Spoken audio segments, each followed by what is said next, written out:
We're going to talk about rentals. Now, what we're going to do here is we're going to have a little case study here of someone who has 5 rental properties. Okay. And what I see a lot of you is that you own these rental properties as an individual. Okay. So as an example, let's say Steven, myself, owns these rental properties personally.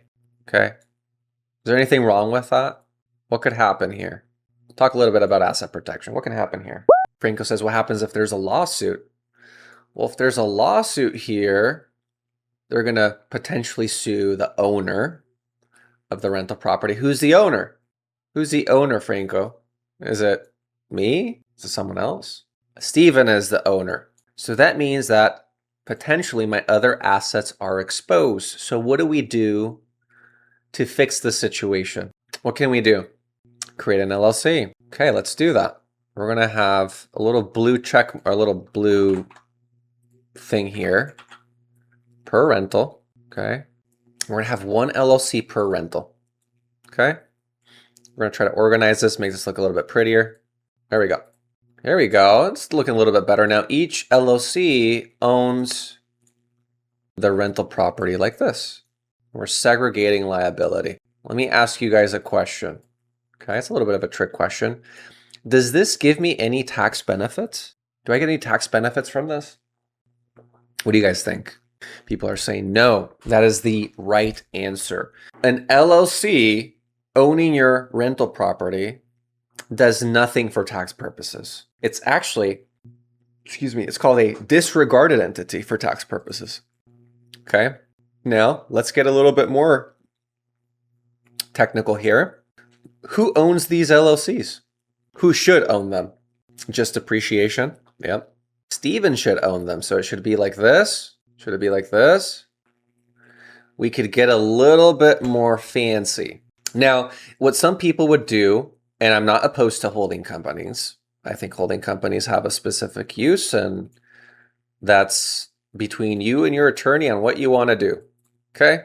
But here's what I've seen a lot of folks do is that they'll have a Holdco established in the state of Wyoming or Delaware, whatever. We use Wyoming.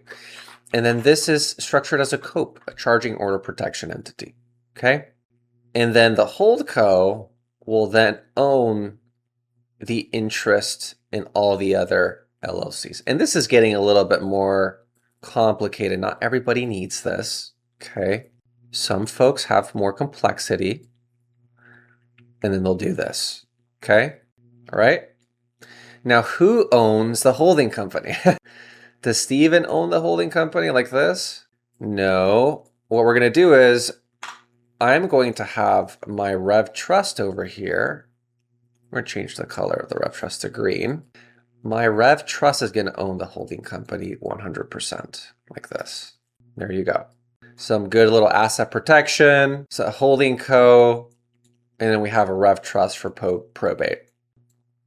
A lot of gurus out there love talking about holding companies and LLCs and all this stuff, but people miss out on the most important part of everything, which is an insurance policy, which at the end of the day, the insurance policy is going to give you the most amount of protection ever.